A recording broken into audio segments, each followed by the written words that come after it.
Muy bien, ahora sí vamos a Apocalipsis capítulo 2 en esta mañana.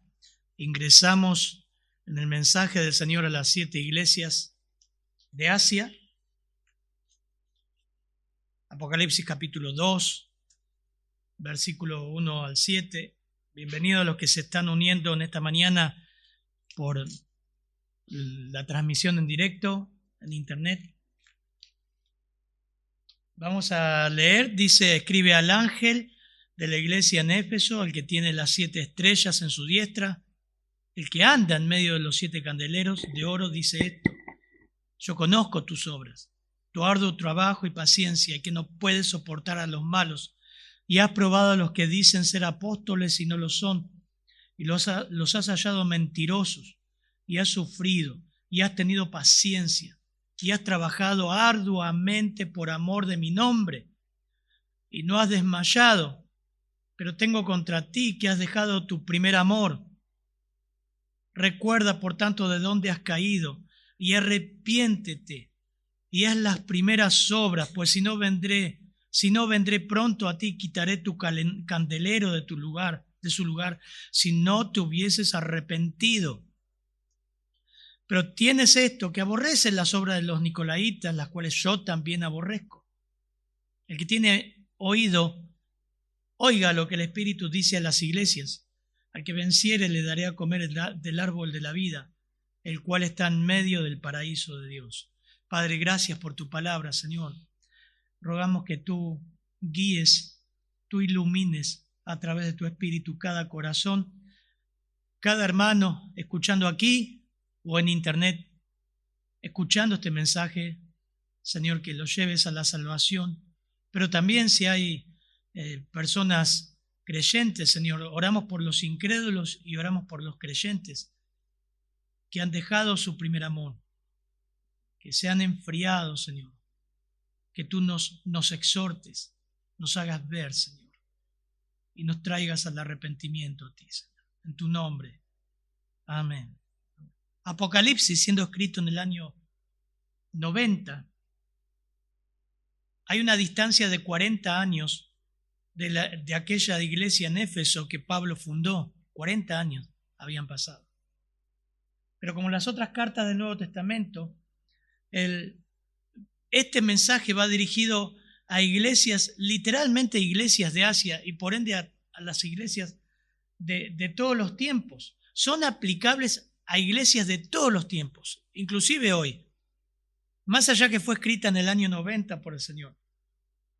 Ahora, viendo el tema central de esta iglesia de Éfeso, uno se evalúa acerca de que, ¿cómo te das cuenta que una persona realmente es cristiana?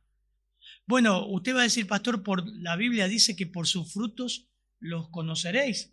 Hay muchos pasajes bíblicos donde te lleva a evaluar. Mateo 7:16, el Señor dijo, por su fruto podemos conocer un creyente genuino o lo que es una verdadera oveja de una falsa oveja.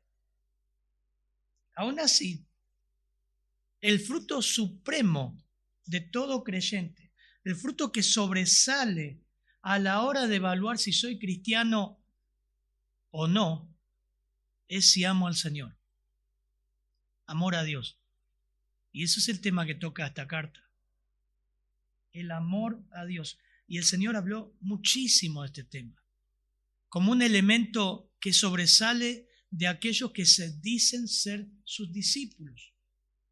Mire, Mateo 22:34, el Señor cuando enfrenta a los fariseos dice: entonces los fariseos, oyendo que había hecho callar a los saduceos, se preguntaron a una, y uno de ellos, intérprete de la ley, le preguntó por tentarle, diciendo: maestro, ¿cuál es el gran mandamiento de la ley?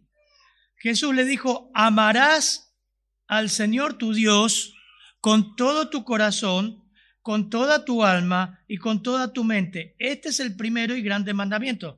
El Shema, Deuteronomio 6.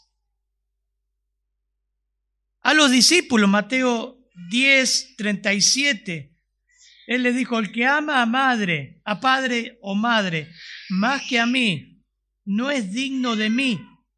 El que ama a hijo o hija más que a mí, no es digno de mí. El que no toma su cruz y sigue en pos de mí, no es digno de mí. El que haya su vida la perderá, y el que pierda su vida por causa de mí la hallará. Amor a Cristo. Otro pasaje impresionante que siempre me llamó la atención fue cuando el Señor los enfrenta en Juan 8 a los fariseos y Él les dijo, ¿se acuerdan que lo acusaron al Señor de ser hijo de fornicación? Nosotros somos de nuestro padre Abraham. Él, no sabemos quién es su padre. ¿Se acuerdan? Juan 8. Él le responde en Juan 8:42. Jesús entonces le dijo, si vuestro padre fuese Dios, ciertamente me amarías. Porque yo le digo, yo de Dios he salido y he venido, pues no he venido de mí mismo, sino que Él me envió. Quiero rescatar esta frase. Si vuestro padre fuese Dios, porque dice, yo pastor soy hijo de Dios, soy cristiano de nacimiento, mi esposo es creyente, es hijo de Dios. Bien, si tu esposo es creyente, hijo de Dios, ciertamente amaría a Cristo y estaría acá, o tu esposa. O sea, este es un tema fundamental, amor a Dios. Amar a Cristo. Lo dijo, pero mire, tengo un montón de pasajes para mostrarles. Segunda de Corintios 5:14 dice, pues el amor de Cristo nos controla, nos apremia, habiendo llegado a esta conclusión, que uno murió por todos, por consiguiente todos murieron. Y por todos murió para que los que viven ya no vivan para sí, sino para aquel que murió y resucitó por ellos. Bueno, escuchamos el testimonio de los chicos recién. Ya no viven para sí. Cristo vive en mí. Lo que ahora vivo, Pablo dijo, todo lo estimo por basura. Amor a Cristo. Ahora, aunque el amor a Dios es una identificación, es una manifestación, es un fruto por sobre todos los frutos, si es cristiano, ama a Cristo, ama a Dios, eso se nota. Bueno, muchas veces puede variar el termómetro. Y por eso está la carta a Efesios. Por eso está esta carta de Apocalipsis capítulo 2, para evaluarnos si realmente estamos amando al Señor con la misma intensidad que cuando comenzamos. 7 iglesias de las cuales menos Esmirna y Filadelfia se les reprendió por tolerar al pecado. Los problemas de estas 5 iglesias van en aumento, desde menguar el amor, como la que vamos a ver ahora, hasta la total apostasía de la Odisea, como una espiral descendente. También cualquier iglesia de cualquier tiempo puede tener una mezcla de pecados como esta iglesia. Y lo que es triste, puede estar en una espiral descendente. Generalmente la estructura es la misma que van a ver en cada iglesia. Un escritor, una asamblea, una ciudad, un reconocimiento, un reproche, un mandato y un desafío. En esta carta van a ver todas. En primer lugar vamos a ver el escritor. Dice el versículo 1. Hoy hay alguien, ¿no? Sí, Ruth nos ayuda. Versículo 1, por favor, si podemos leer. ¿Quién es el escritor? Escribe al ángel de la iglesia en Éfeso, el que tiene las 7 estrellas en su diestra, el que anda en medio de los 7 candeleros de oro, dice esto. Es presentado nuevamente como el glorioso Señor Jesucristo que describimos el domingo pasado, Apocalipsis 1, 9 al 20. Se presenta tal cual a Juan, ahora se presenta a las iglesias. ¿Vieron versículo 2? Y se me volví para ver la voz del que hablaba conmigo y vuelto vi 7 candeleros de oro, del capítulo 1 estoy leyendo, el versículo 13. Y en medio de los 7 candeleros a uno semejante al Hijo del Hombre. ¿Recuerdan? Versículos 12 y 13 del capítulo 1. Ahora, el versículo 1 del capítulo 2 dice, el que tiene las 7 estrellas en su diestra, el que anda en medio de los 7 candeleros de oro, dice esto. Sabemos que los candeleros eran lámparas portátiles pequeñas que llevaban aceite y que cada candelero representa una iglesia, se usaba para alumbrar un lugar oscuro, un cuarto.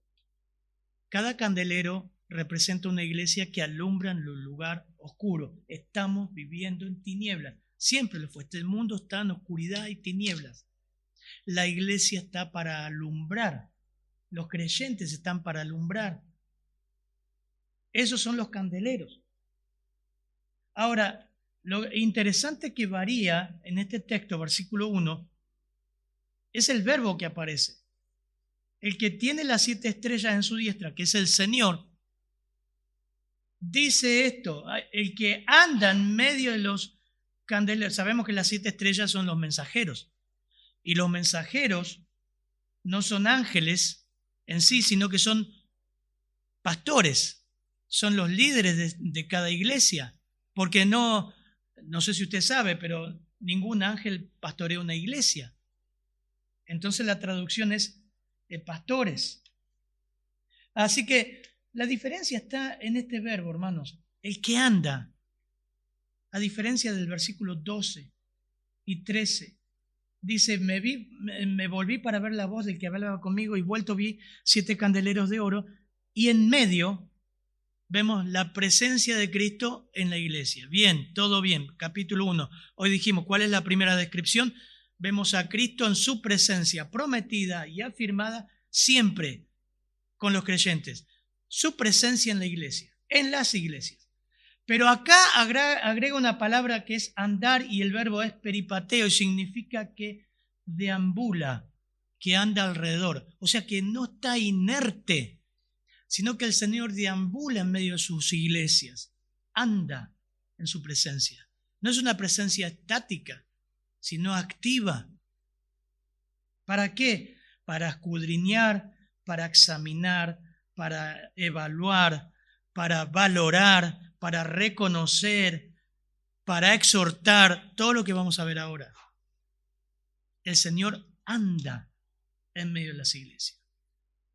Y ningún pastor puede ver el corazón o cómo está cada creyente. Él sí. Así que el escritor se presenta como el Señor glorioso que anda dentro de las congregaciones. La asamblea. Dice, escribe el ángel a la iglesia en Éfeso. Era la metrópolis de Asia. Estos datos ustedes lo van a tener de cada iglesia.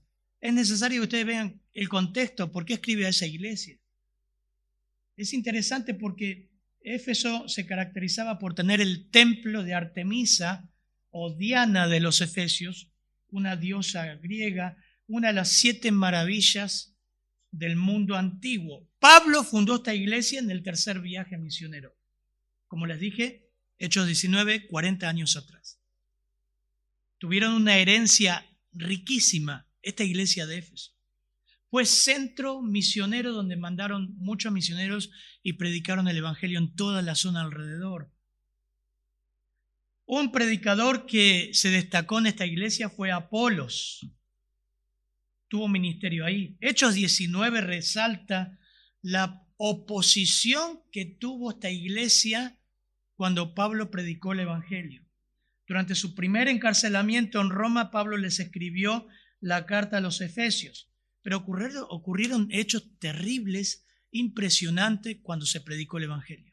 Por eso el Señor destaca todo lo que ellos habían hecho y el amor que tenían por el Señor cuando se convirtieron. Vamos a ver algunos pasajes, por ejemplo, Hechos 19:11. No sé si lo quieren buscar. Hechos 19:11 nos dice que Pablo hacía milagros extraordinarios, de tal manera que aún llevaban los enfermos los paños o delantales de su cuerpo y las enfermedades se iban de ellos y los espíritus salían. Dios obró maravillas ahí. Pero no solamente eso. Muchos que habían practicado la magia, la hechicería, trajeron los libros y los quemaron delante de todos. Quemaron un valor de dinero equivalente al salario de un obrero de 50,000 días. Yo no hice la cuenta. Usted quiere anotarlo y fijarse cuánto es 50,000 días de un jornal de hoy. Ese era el valor de la gran fogata. ¡Qué impresionante! O sea, la gente que creyó el Evangelio dijeron, mirá, no vamos a hacer un fogón consagración, vamos a quemar todas las porquerías que hemos creído. Y eso está en Hechos 19. Y muchos de los que habían creído venían confesando y dando cuenta de sus hechos. Asimismo, muchos de los que habían practicado la magia trajeron los libros y los quemaron delante de todos. Y hecha la cuenta de su precio, hallaron que eran 50.000 piezas de plata. Eso es el equivalente a 50.000 días de trabajo. Así, el énfasis en versículo 20, estoy leyendo Hechos 19, ese es el énfasis para subrayar. Así crecía y prevalecía poderosamente la palabra del Señor en Éfeso. Así comenzó esta iglesia. Qué preciosura, ¿no? Qué lindo. Qué hermosura. Esto llevó a problemas. Siempre que el Evangelio llega a un lugar, en algún momento trae problemas. Trae problemas con tu familia, trae problemas en el barrio, trae problemas. Trae problemas. Imaginá si vas a predicar el Evangelio y ha pasado a un lugar donde los narcotraficantes reinan y muchos adictos se convierten y dejan la droga. Te matan, te persiguen, matan tu familia, tus hijos. Eso estorba el negocio. Hechos 19:23, hermana, vamos a escuchar a Ruth. Hechos 19:23 al 25. Hubo por aquel tiempo un disturbio no pequeño acerca del camino, porque un platero llamado Demetrio, que hacía de plata templecillos de Diana, daba no poca ganancia a los artífices, a los cuales, reunidos con los obreros del mismo oficio, dijo: varones, sabéis que de este oficio obtenemos nuestra riqueza. Hasta ahí. Pueden leer en su casa después cuando repasan el mensaje. Pero fíjense, muchachos, lo vimos el domingo pasado, reunió a todos los gremios. Ustedes saben que nosotros comemos de esto y que nuestra riqueza viene de los templecitos de Diana. Imagínate, ¿no? Realmente una iglesia que, si el Señor levanta una iglesia fuerte en Luján, vamos a decir Luján, y se convierte en mucha gente, y ya no te compra las estampitas, ni el agua bendita que te la venden a un precio, la ofrendás o las velas, no la quemes, dice el cura, porque la ofrendamos así a la Virgen, después la vuelven a revender. Pues es verdad. Le arruinás el negocio. Bueno, vimos el autor, la iglesia así comenzó. Impresionante. Las conversiones, el impacto que tuvo y todo lo en contra que tuvo. La ciudad. La ciudad fue la capital oficial de la provincia. Ese fue el trasfondo de la iglesia, ¿no? Pero Éfeso era la ciudad más importante de Asia Menor. Era sede de los eventos deportivos. Era la ciudad portuaria principal de Asia. Se le llamaba el mercado de Asia.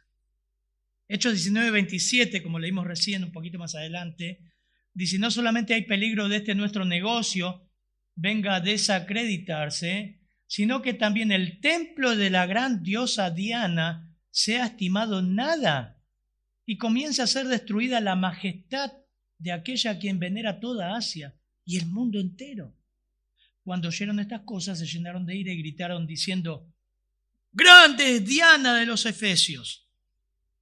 Bueno, el templo de Diana era lo más importante de la ciudad. Ahí nace esta congregación. Cada primavera se celebraban fiestas de honor a la diosa Diana o Artemisa, donde se hacían eventos deportivos, teatrales, musicales. Por eso en 1 Corintios 16-18, Pablo va ahí a predicar el Evangelio y se me ha abierto puerta grande y eficaz, y muchos son los adversarios. ¿Dónde? En Éfeso. Hechos 16.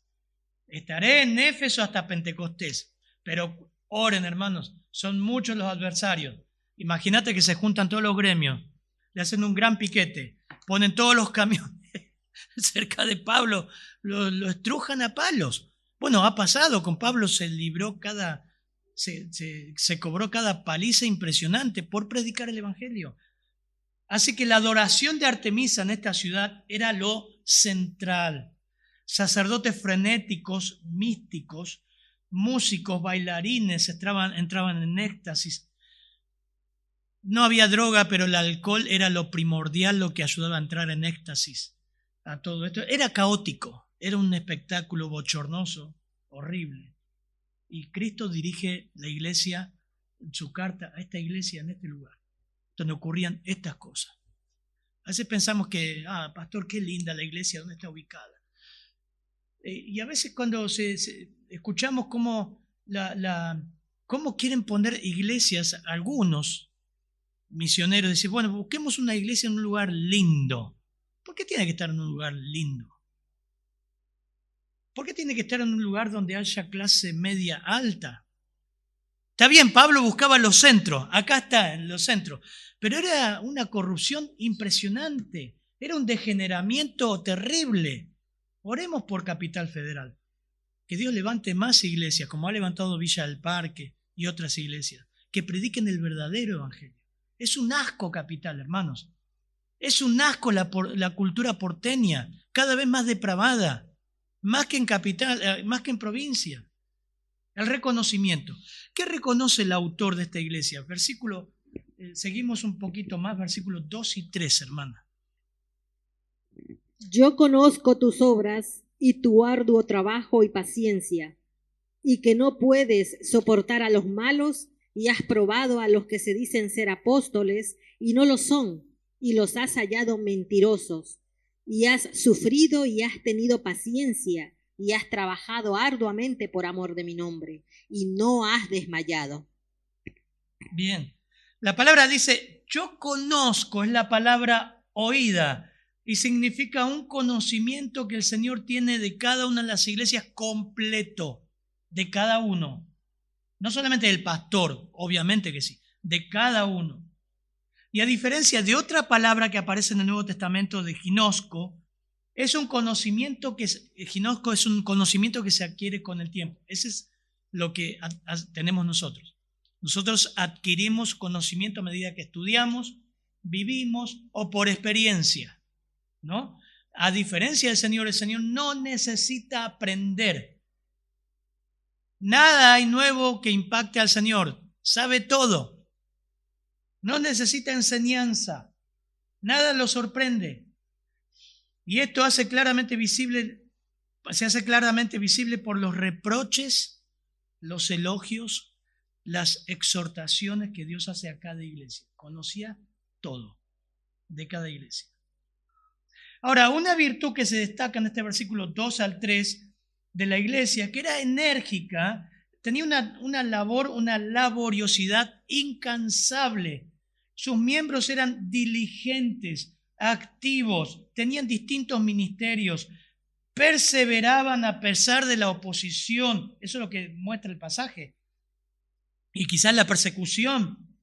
Los cristianos no eran aceptados en la sociedad. Imagínate, le arruinaban el negocio a muchos. Hoy lo vimos.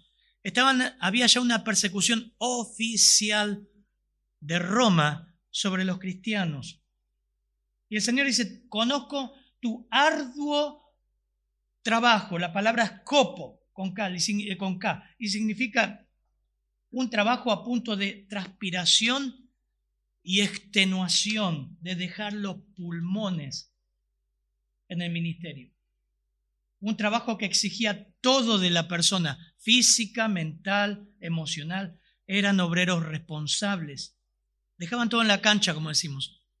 Se jugaban todo por el Señor. Como escuchamos los chicos, ¿no? Decimos, wow, qué ganas de servir al Señor, cómo aman al Señor. Ojalá que eso sea lo mismo 40 años más tarde. Ese mismo fervor y amor es lo que el Señor ahora le reprocha a Efesios. Ustedes eran así, ¿se acuerdan? Y ahora son así. Dejaban todo, fíjense, tenían paciencia. La palabra paciencia es upomone y significa, no es una resignación fatalista, es lo que no vemos en estos chicos, ¿no? Estamos sufriendo, terminamos el año sufriendo por todo lo que, bueno, Dios nos ha dejado pasar. No lo ven eso. No lo ven. Amén, con gozo. Nuestra vista, nuestro corazón en la eternidad, hermanos. Dios quiso esto. Amén. Aleluya. Seguimos. No es fácil. Dios nos da fuerzas. Bueno, eso es upomone. Eso es paciencia. Caminan, pero en medio de los problemas. No dando una visión sufriente que somos una iglesia perseguida. Pobrecito de nosotros. No. Esa es la palabra upomone. Y que no puede soportar a los malos. O sea, mantenían la disciplina en la iglesia, practicaban la disciplina a diferencia de Pérgamo. Practicaban Mateo 18. Probaban, dice, a los que venían. Fíjense versículo 2. Has probado a los que dicen ser apóstoles. Todos estos atorrantes que hay ahora, ¿no? Bueno, ellos los probaban. Recordaban Hechos 19. Miren que vendrán falsas ovejas, surgirán de entre vosotros. Los probaban. No les faltaba discernimiento espiritual. No olvidaron lo que Pablo les decía. La palabra probar es peirazo, se dice someter a prueba algo. Ver si realmente es así. ¿Se acuerdan que hablábamos ahora todo el tema de antivacunas, todas estas militancias que salen, corrientes doctrinales que a veces decimos, la corriente doctrinal tiene que ver con no hablar en lengua? No, no es más que eso. Todas esas militancias que salen, y vos te sentás y dices, ¿esto es de Dios? Todo eso, esta gente no hacía eso. Es decir, vamos a ver si es de Dios esto. Probaban a sus apóstoles, probaban las falsas enseñanzas. Hechos 20-28 dice, mirad por vosotros, hermanos, miren por ustedes, Pablo cuando se despide. Y por todo el rebaño, miren por ustedes y miren por el rebaño, en que el Espíritu Santo les puso por obispos para apacentar la iglesia del Señor, el cual Él ganó por su propia sangre. Porque yo sé que después de mi partida entrarán en medio de vosotros lobos rapaces. No le importará nada al rebaño. Y de ustedes mismos se van a levantar hombres que hablen cosas perversas para arrastrar a trillos, porque no se conforman con poner en sus estados o infectar al resto. Arrastran personas. Por tanto, velen. Acuérdense, porque por 3 años, de noche y de día, y dale, noche y día, mandaba mensajes Pablo a la noche, 3 de la mañana, ¿quién es Pablo? Pablo, 3 de la mañana sonó el celular. Cuidado con lo que estás haciendo, lo que estás mirando. No escuches esto, hermano. Tené cuidado, no entres ahí. 3 años, noche y día, no he cesado de amonestar a cada uno con lágrimas, dice. 2 Corintios 11:13, estos falsos maestros, estos falsos apóstoles, obreros fraudulentos, que se disfrazan como apóstoles de Cristo. Y no es maravilla, porque el mismo Satanás se disfraza como ángel de luz. Así que no es extraño si también sus ministros se disfrazan como ministros de justicia, cuyo fin será conforme a sus obras. Eso lo llevaron a carne. Así que por eso dice el autor del Señor, dice, yo conozco que ustedes eso lo agarraron bien y a cada uno que venían los probaban. Y has sufrido, y has tenido paciencia, y has trabajado arduamente, versículo 13 estoy ahora, por amor de mi nombre, y no has desmayado. Por eso yo digo, ¿por qué hay un contraste con el reproche? Bueno, dice, has sufrido, significa has cargado con algo, has tolerado situaciones bien difíciles. Esa es la palabra sufrir. Muy fuerte, y no has desmayado. La idea es no has caído enfermo, no te has desanimado, no te teníamos que levantar, te la bancaste bien, porque pusiste tu meta, como decía Samuel, en el Señor, en lo eterno. No había que andar ahí poniéndote aire para levantarte. Realmente qué linda iglesia, ¿no? Y has sufrido, y has tenido paciencia, y has trabajado arduamente por amor de mi nombre. Amaban al Señor, no se entregaban a la ingratitud.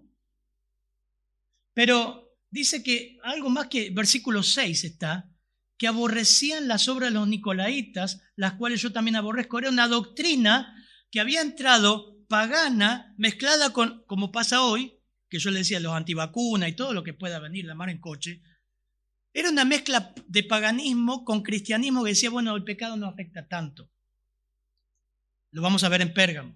Esa era la famosa doctrina nicolaíta. Había entrado en la iglesia y ellos decían, no, esto no es así. Esto no agrada al Señor.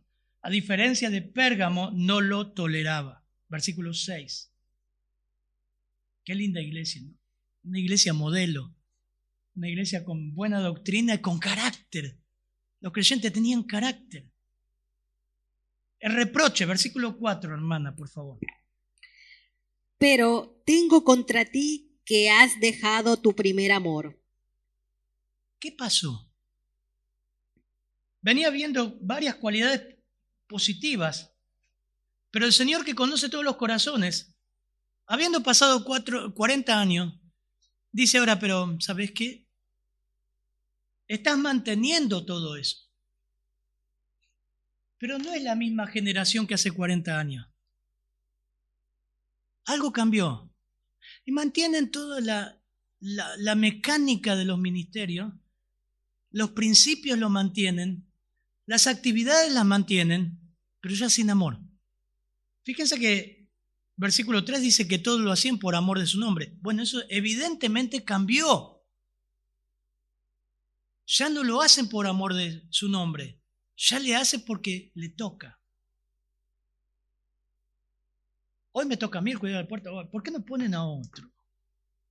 Si tal hermano no lo hace hace rato, faltó un montón, pongan a otro.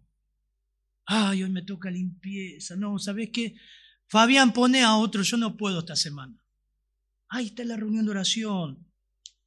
Bueno, si me acuerdo me engancho. Ya no es lo mismo. Jeremías 2:3 en el Antiguo Testamento, el Señor reprocha a Israel. Dice, 2 males ha hecho mi pueblo. Me dejaron a mí, fuente de agua viva, y cavaron para sí cisternas rotas, que no retienen agua.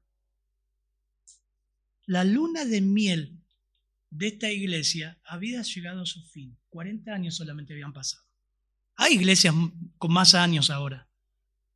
Qué lindo es ver iglesias con muchos años que mantienen el amor al Señor.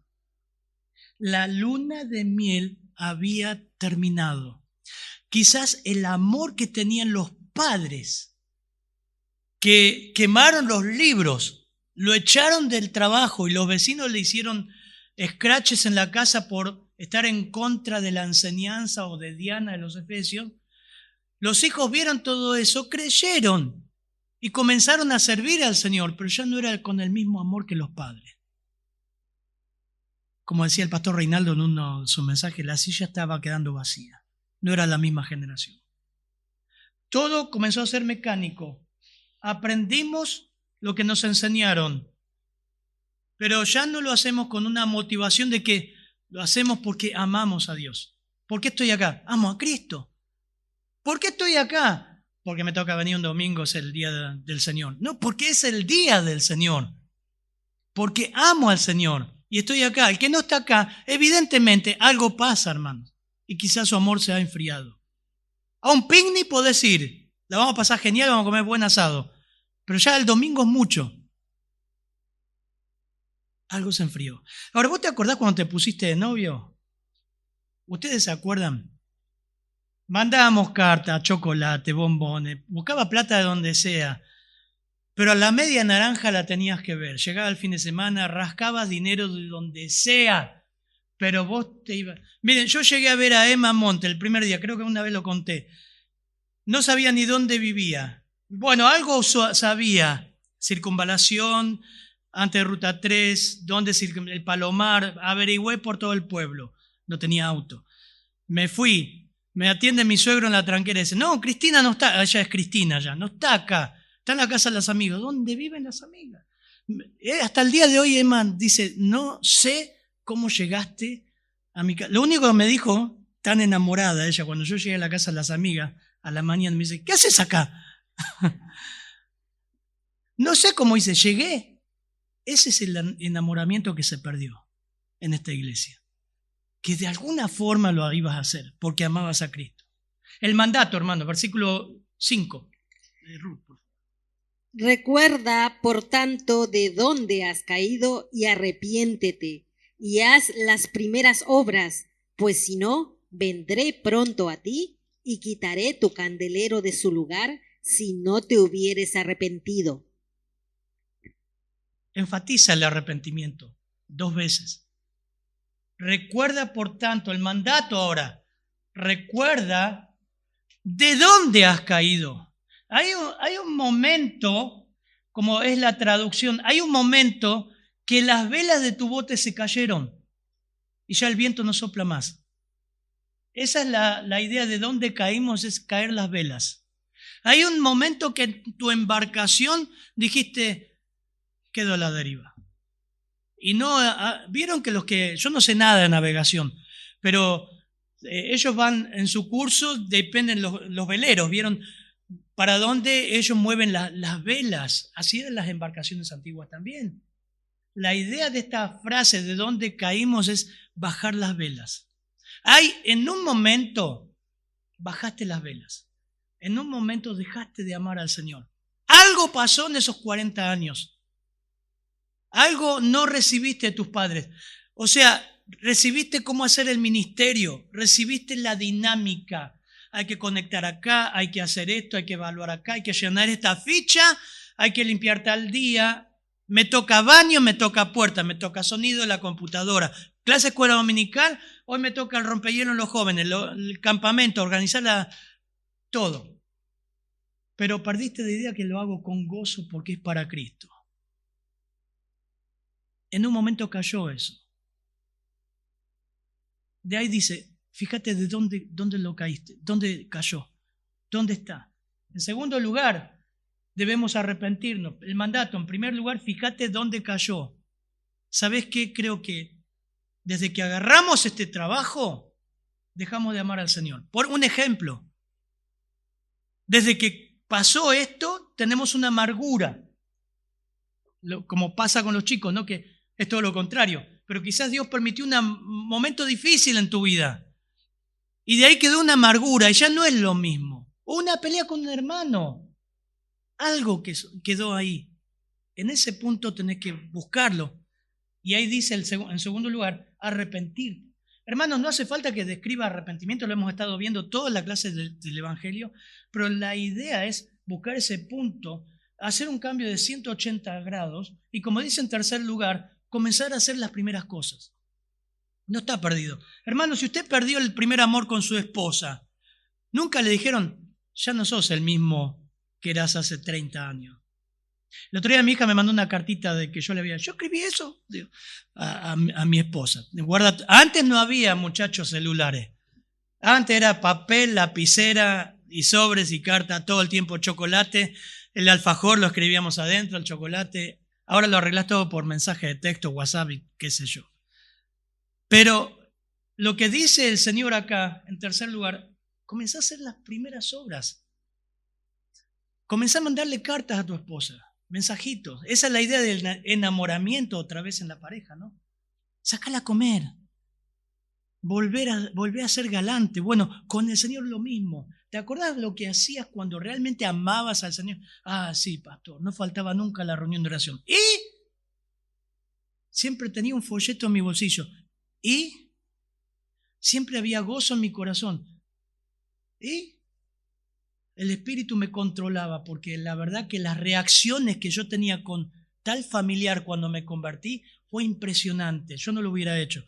Y ahí están las herramientas. Son las mismas herramientas que dejaste de usar. Tómalas.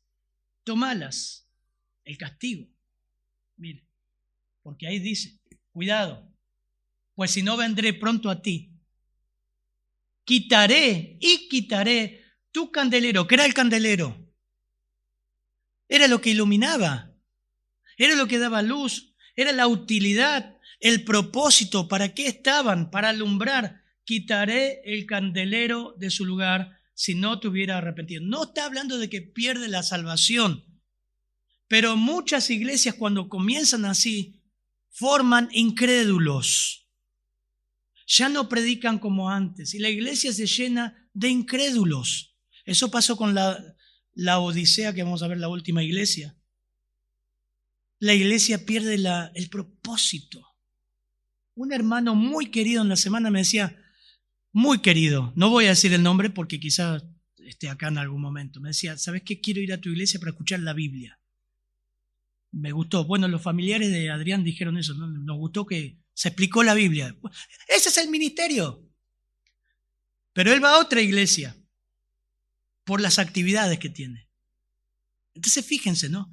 ¿Cuál es el propósito de la iglesia? Alumbrar, dar de comer a su pueblo y alumbrar a través de su pueblo con el evangelio. El desafío. El último versículo, hermano. Versículo 7. El que tiene oído, oiga lo que el Espíritu dice a las iglesias. Al que venciere, le daré a comer del árbol de la vida, el cual está en medio del paraíso de Dios. Usted dice, bueno, pero pastor, entonces es por obras. El que haga estas cosas va a ser salvo. No. Siempre el desafío está marcando que un verdadero creyente va a prestar atención. El que tiene oído, oiga. ¿Cuántas veces el Señor hablaba así? El que tiene oído, oiga. El que realmente es oveja, oye. ¿Qué dijo de las ovejas en Juan 10? Que las ovejas oyen, ¿qué? Su voz, y Él les conoce y les siguen. Hermanos, el verdadero creyente realmente es vencedor. Primera de Juan 5:4. Todo lo que es nacido de Dios vence al mundo. Puedo ir a Romanos, puedo ir a un montón de pasajes donde muestra que realmente el creyente es más que vencedor. Realmente el creyente va a prestar atención, el verdadero creyente en una asamblea va a prestar atención a esta exhortación, se va a examinar, va a ir a su casa y va a decir, he perdido el primer amor con el Señor. Realmente no soy el mismo de antes, no soy la misma de antes. Me voy a evaluar, porque realmente el vencedor tiene vida eterna y va a gozar de la eternidad con Cristo. La vida es pasajera, hermano. Hoy lo decía el hermano. Una ortodoxia doctrinal, un servicio externo, no pueden compensar con un corazón frío. Prestemos atención, miren, Salomón dijo en Proverbios 4:23, sobre toda cosa guardada, guarda el ministerio. No, sobre toda cosa guardada, guarda tu corazón, porque de él mana la vida. Hermano, quizás es un tiempo donde evaluemos con esta primera iglesia, antes de entrar a más, nuestro corazón. Porque todo se trata del corazón, de cómo estás con el Señor, si amas a Cristo. Muchas veces pensamos, ¿por qué hace esto? ¿Por qué pasa esto? ¿Por qué siente este hermano esto? ¿Por qué enfrenta de esta manera? ¿Por qué decide esto? Es el corazón. Amén. Vamos a orar. Padre, gracias por tu palabra. Señor, somos propensos y muchas veces nuestro corazón varía y nuestro amor a ti puede variar. Y ha variado, Señor, seguramente. Ayúdanos, Señor, a mirar las cosas que hemos dejado, que hacíamos antes, hace tiempo, con un corazón agradecido, con gozo, perseverante. Señor, ayúdanos a no centrarnos en nosotros mismos, en nuestros dolores, quejas, enfermedades, y centrarnos en ti. Esta iglesia es un ejemplo de perseverancia en medio del sufrimiento. Y gracias por los hermanos que son así y nos estimulan, Señor, a seguirte, puesto los ojos en Jesús, el autor y consumador de la fe.